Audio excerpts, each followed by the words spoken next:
Hey everybody, going into my local hardware store, pick up some epoxy to set my brush knot into my shave handle from Wild West.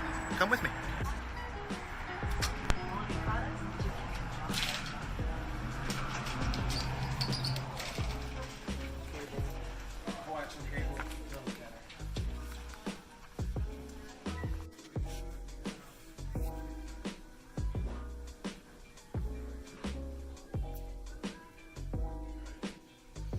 Gonna go with the 5-minute epoxy,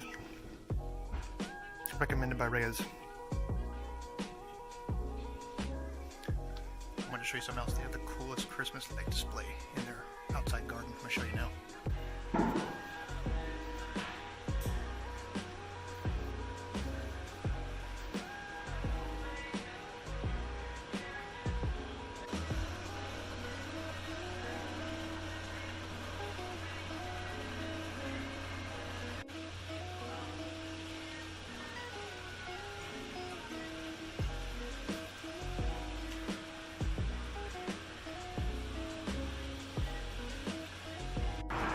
Alright, we are done. Got the epoxy. Time to go home and get to work. Hey everybody, Yostikos is back. I'm doing my first DIY tutorial. I have my Wild West handle here that I'm going to install and glue in my Cobalt shave knot.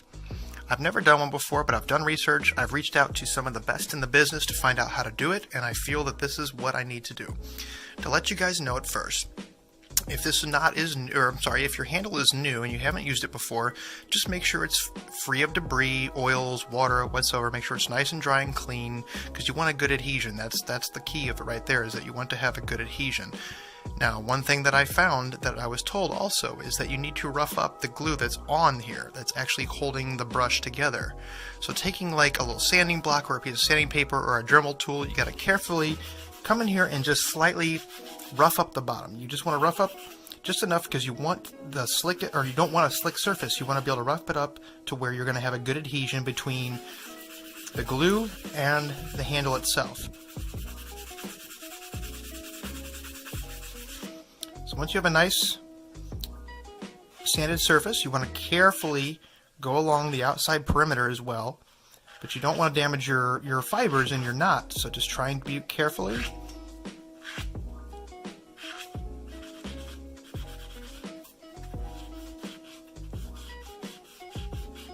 Just taking extra care, taking my time to make sure that I'm not hitting any of the actual fibers themselves. Get a good grip on it so you're not pulling hairs out.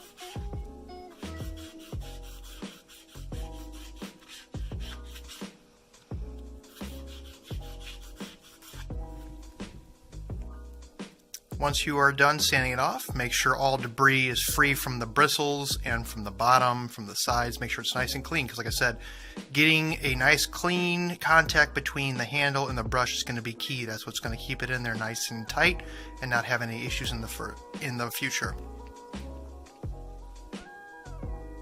So when you know your knot is clean and ready to go, snap off your cap. And obviously the tip to this is less is more. Make sure you're putting even pressure on the epoxy, because you have two different tubes here. You want to make sure you're getting the same amount of liquid on both sides of the tube so it mixes evenly.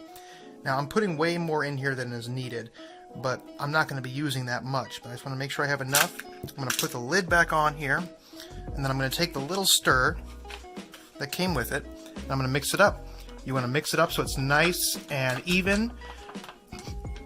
The color will change from clear to almost like a creamy, cloudy white, and it will start to heat up as the chemicals start to mix together and start to activate. It's a 5-minute epoxy set. You roughly have about 5 to 10 minutes for work on it. Obviously, the quicker you work on it, the better. But you want to give it enough time to activate, and you want to give it enough time to make sure that both epoxies have mixed together thoroughly so you get the best adhesion possible.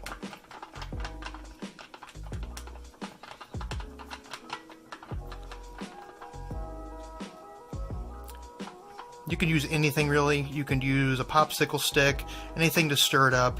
This little plastic stick that it comes with is adequate enough for what I'm trying to do. What's nice too is you can put the cap back on the epoxy, so you can reuse it again for anything else you need, or if you want to add, if you want to change a knot later on or add a knot to something else, that's not going to go bad, because as long as the two chemicals are not together and mixed, it won't activate and it won't harden. So that's always nice. Just make sure you put the cap back on it.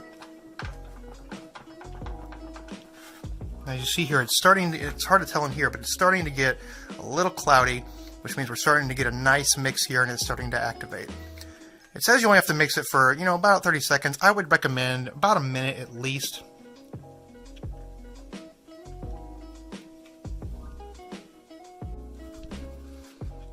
Alright, we are fully mixed. It's starting to get more of a cloudy consistency. This is a clear gel, or a clear epoxy. Some of them are a thicker, darker color, some of them are a gel. So it all just depends. Just make sure it's nice and mixed up. Make sure you got all the chemicals mixed together. It's going to be the best adhesion. Now, I don't recommend using this stick to apply, just because of the fact that you can't really get in there very well. Now that's probably more than enough that I need right there. So what I recommend to do, take a Q-tip, or if you have a flux brush, something they would use for plumbing, you need something that you want to be able to get inside of here, get inside the bottom, and slightly up around the sides. You don't want to come up too high, and you don't want to put too much, because when you go to put the brush knot in, and if you put too much, it's going to squirt up around the sides, and then you're going to have it in your knot, and you're going to have all kinds of issues. So the trick is less is more. You can always add more if you think you need it, but you can't really take it away, because the stuff is messy, and it's already starting to get thick on me. So let's try this here. I'm going to take my Q-tip, get a nice little amount in there. I'm going to start by applying it to the bottom. And as you can see, it's already thickening up on me now.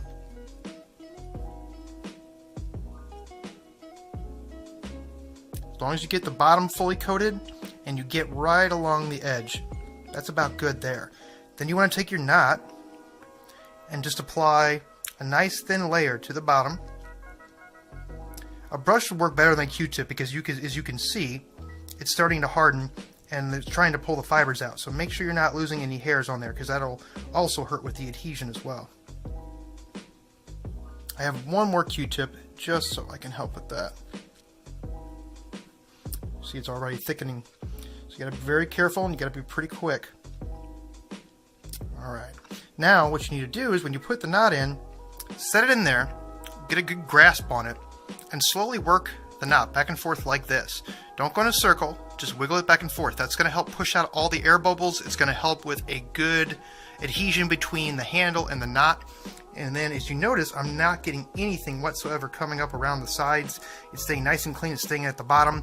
You only need to do this for a few seconds.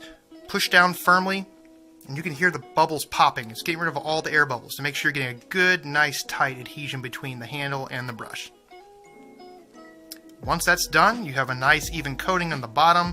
It's come up along enough the sides. When you've buffed up the bottom here of the knot, you've got a nice marriage between the handle and the knot. And that's all it takes. I mean, that's literally all it is. And it took me about 5-10 minutes between prep, mixing up the glue, putting it in here. And now it's a 5-minute set, but I wouldn't go and start using this immediately. I would probably give it at least a couple hours to fully cure. But that's all it takes, guys. Look at that. Looks absolutely incredible. 2-part epoxy, 5-minute set. Make sure you rough up the bottom of your knot. Make sure the inside of your handle is clean, free of debris, oils, water, whatsoever. And as you can see, it's already starting to set right now. I'm super excited to use this, guys. Thanks for watching. I hope you enjoyed this DIY. If you like this kind of content, let me know in the comments below. I would love to do more stuff like this for you guys, because all I want to do is help and give back to the community, because not everybody knows how to do stuff like this. Thanks to Reyes, and also I found a tutorial that was recommended by Reyes from Wolf Whiskers that gave me some great info on how to add the glue and how to set it, how to twist it and get rid of the air pockets. And like I said, the biggest tip I can give you is less is more. So you can always add more if you think you need to. Other than that, you're good to go. Thanks for watching, guys. This is Joost de Koos, and I'll catch you in the next episode.